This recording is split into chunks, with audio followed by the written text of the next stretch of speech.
पतिव्रता अनुसुईया ने जनक नंदिनी सीता को चित्रकूट से विदा करते हुए जो उपदेश दिया था,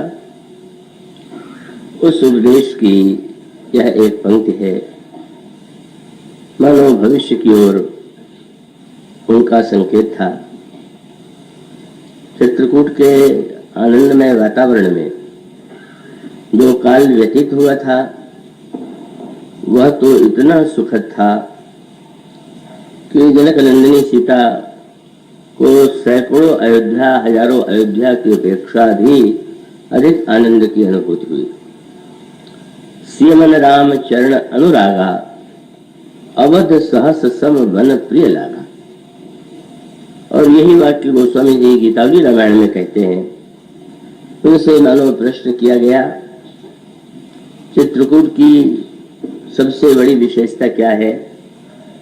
तो उन्होंने यही कहा कि क्यों कहो चित्रकूट गिरि संपत्ति, महिमा मोद मनोहरताई। क्या बिल तुलसी जह बसी लखन राम सिय, आनंद अवधि अवध विसराई। जहाँ रहते हुए श्री रामभद्र आनंद की सीमा जो अयोध्या थी, उसे भी भूल जाते। जहाँ पहुंच करके जनक नंदिनी सीता को मिथिला और अयोध्या की याद नहीं आती। श्री लक्ष्मण जहाँ सेवा करते हुए तृप्त ही नहीं होते हैं, निरंतर प्रभु श्री रामभद्र के चरणों की ओर उनकी दृष्टि रहती है। छिन छिन लखी सिय राम पद, जान आप पर नेह। करतन सपने हूँ लखन चित, बंधु मातु पितु गए। अयोध्या की, परिवार की, परिजनों की किसी की स्मृति श्री लक्ष्मण को वह नहीं आती। और प्रभु जब चित्रकूट से दंडकारण्य की ओर जाने का निर्णय करते हैं, तो महर्षि अत्रि चित्रकूट के सर्वपूज्य वंदनीय महापुरुष हैं और पतिव्रता अनुसुईया उनकी धर्मपत्नी है, जिनके सतीत्व और पातिव्रत की महिमा चारों ओर व्याप्त है। प्रभु उनसे विदा लेने के लिए जाते हैं। प्रभु और महर्षि का मिलन होता है। महर्षि भगवान राम की स्तुति करते हैं और बड़े भाव विह्वल स्वर में ये कहते हैं कि आपने मुझसे यह प्रश्न किया है कि आयस हो जाऊं बन आना, आपकी आज्ञा हो तो मैं आगे अन्य बनों की ओर भी प्रस्थान करूं, तो मैं कैसे कहूं? पर रोकना भी तो उपयुक्त नहीं। उधर अनुसुईया जी से जनक नंदिनी सीता का मिलन होता है और तब उन्होंने जो उपदेश दिया, उसमें उन्होंने यह कहा, और ये मानव जीवन का सार्वकालिक सत्य है कि सर्वदा संपत्ति और सुख ही, विजय ही जीवन में उपलब्ध नहीं होती। विपत्ति और पराजय के क्षण भी आते हैं और भविष्य में सचमुच दंडकारण्य में जो कार्य हुआ और जो जिसका कष्ट जनक नंदिनी सीता को कितना भोगना पड़ा और वो दिन कितने पीड़ादायक थे, उसका वर्णन गोस्वामी जी ने सुंदरकांड में बड़े भावपूर्ण स्वर में कहा। इतना ही नहीं, जब हनुमान जी लौट करके आते हैं और पूछते हैं कि जनक नंदिनी सीता वहां कैसे हैं, तो उस समय तो हनुमान जी ने जो वाक्य कहा वो यही था कि उनकी विपत्ति तो इतनी विशाल है कि उसे न कहना ही अच्छा। सीता कहे अति विपत्ति विशाला, बिनहि कहे भल दीन दयाला। इसमें उलाहना भी है। जनक नंदिनी कितनी पीड़ा की स्थिति में है, कितना कष्ट भोग रही है, इसकी ओर भी संकेत है।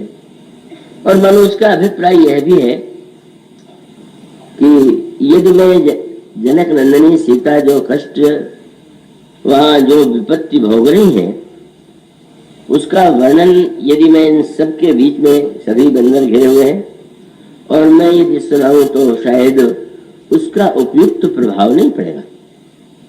बिना ही कहे फल दीन दयाला का अर्थ ये है कि एक और यदि मैं ये कहूं कि आप सर्वशक्तिमान हैं, दयालु हैं, और दूसरी ओर यह कहूं कि सीता जी की विपत्ति बड़ी विशाल है, तो लोगों को संदेह हो जाएगा कि ये क्या हुआ, ये कैसे दीनदयाल है, ये कैसे सर्वशक्तिमान है जो अपने प्रिया को भी विपत्ति से उबार नहीं सकते। तो उसमें एक उपालंब जैसा स्वर भी,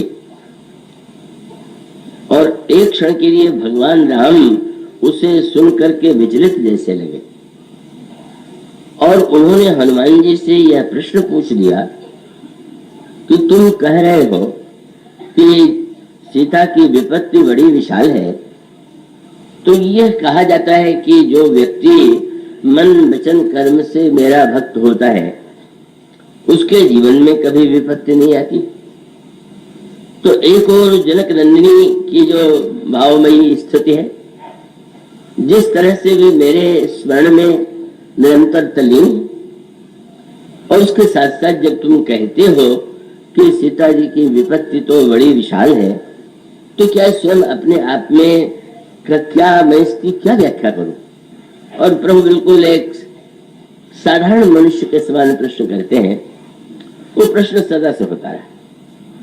अगर किसी धर्मपरायण व्यक्ति के जीवन में संकट आ जाए, विपत्ति आ जाए, प्रतिकूलता आ जाए, तो लोग यह प्रश्न करते हैं कि इतना बड़ा भक्त और ये संकट क्यों आना चाहिए।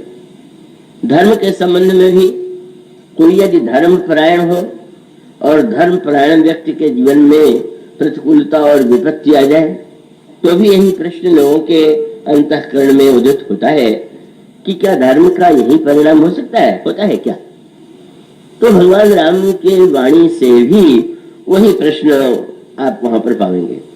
वो कहते हैं कि हनुमान, तुम जब विपत्ति की विशालता सुनाते हो तो मेरे अंतःकरण में बार बार यह बात आती है कि मन क्रम वचन चरण रत होई, सपने मुँह विपत्ति की बूझिए सोई।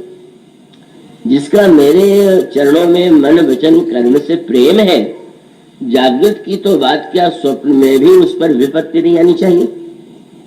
तो ये जो प्रश्न हनुमान जी से प्रभु ने किया, और अन्यत्र भी इस पंक्ति में भी इसी की ओर संकेत है कि धर्मपरायण व्यक्ति के जीवन में, भक्त के जीवन में विपत्ति आती है कि नहीं। और ऐसी अनेक घटनाएं हैं जिसमें महान विपत्ति का वर्णन किया गया। महाभारत को जिन्होंने पढ़ा होगा उसमें वो इस विलक्षण संवाद पाते हैं। द्रौपदी बड़ी तेजोमयी स्वभाव की है, बड़ी तार्किक उनकी बुद्धि है, और सबसे अधिक कष्ट उन्हीं को भोगना पड़ा। तो उस कष्ट की स्थिति में किरातार्जुनी में जो प्रसंग आता है कि भेजा गया वनिचर को, उसने समाचार दिया कि दुर्योधन जो है अपने अच्छे व्यवहार के द्वारा लोगों को अपनी ओर आकृष्ट करने की चेष्टा कर रहा है और सफल हो रहा है। उस समय महाभारत में इसको बड़े विस्तृत रूप में प्रस्तुत किया है। और जब श्री युधिष्ठिर ने धर्म की महिमा का वर्णन किया तो द्रौपदी ने बड़े ऐसे तीखे प्रश्न किए, तीखे तर्क किए कि वो सचमुच विचलित करने वाले तर्क। और वह तर्क यही था कि महाराज आप बार बार धर्म की दुहाई देते रहते हैं, आपको धर्मराज कहा जाता है, एक और दुर्योधन अधार्मिक है, क्या उसके जीवन में अन्याय है, उसने भरी सभा में मुझे अपमानित करने की चेष्टा किया और वो आनंद से राज्य कर रहा है, लोग भी उसके अनुकूल हैं। भले ही पितामह या अन्य लोग ये कहते हो कि दुर्योधन का बड़ा अन्यायी स्वभाव है, किंतु वो तो दुर्योधन का साथ नहीं छोड़ रहे। तो इस स्थिति में इस धर्म धर्म शब्द का प्रयोग आप बार बार क्यों करते हैं। सचमुच वो प्रश्न प्राचीन काल से हर समय व्यक्ति के मन में उठता रहा, किंतु अहिल्या जी ने और अन्य प्रसंगों में भी इसकी व्याख्या करने की चेष्टा की गई। और उससे आप इस दृष्टि से विचार करके देखें का जो वाक्य अनुसुईया जी ने कहा, उन्होंने कहा कि परीक्षा का काल तो कठिन होता ही, का जब एक व्यक्ति की परीक्षा न हो तो ऐसी स्थिति में तो चाहे घूमे, चाहे फिरे, चाहे आनंद मौज मनावे, लेकिन परीक्षा जब होती है तब तो उसमें व्यक्ति को अत्यंत सावधान रहना पड़ता है।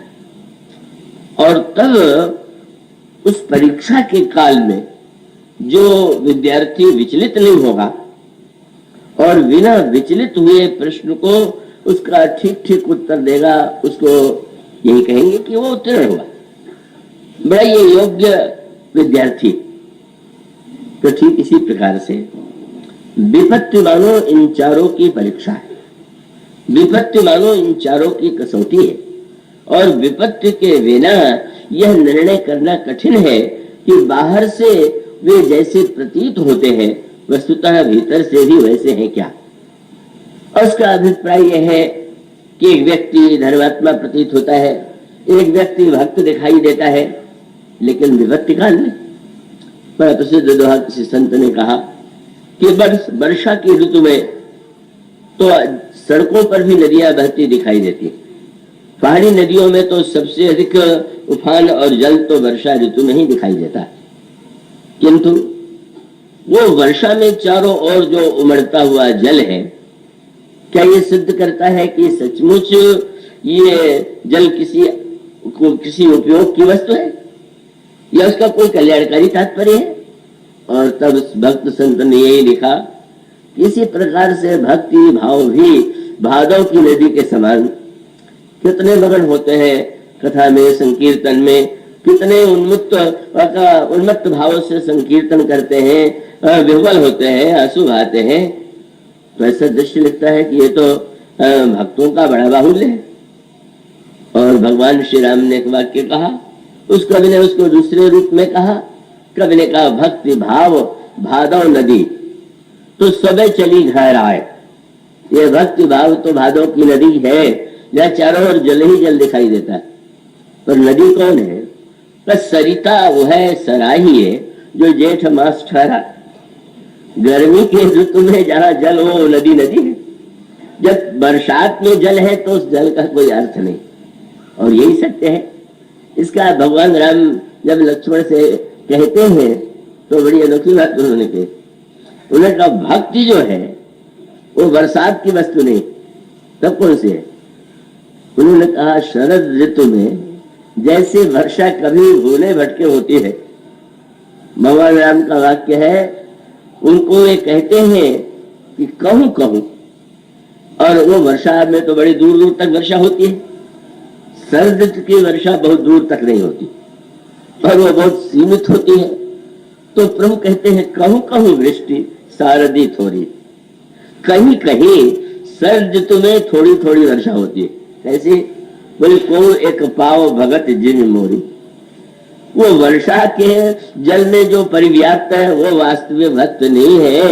जब वो शरद ऋतु आवेगी तो लगेगा कि नहीं, भक्तों की संख्या बड़ी सीमित है। और जब ग्रीष्म ऋतु आ जाएगी तब तो और कड़ी परीक्षा हो जाएगी। तब तो जितने नाले, जितने सड़कों पर दिखाई देने वाले जल हैं उनका कहीं पता नहीं होगा। और इसका तात्पर्य है कि यह शास्त्रों में जब धर्म की महिमा का वर्णन किया गया तो जो लोग हमारे ग्रंथों के वर्णन की पद्धति से परिचित नहीं है और एक वाक्य के उद्धरण से ही किसी निष्कर्ष पर पहुंच जाते हैं। अगर मानो ये लिख दिया गया कि धर्मेण हन्यते वो व्याधि, का धर्म से व्याधि दूर हो जाती है, धर्म से ग्रह दूर हो जाते हैं, कष्ट दूर हो जाता है, तो अब व्यक्ति को यह लगता है कि अगर उसके प्रतिकूल है तो उसका अर्थ है कि ये जो कुछ लिखा है वो सही नहीं।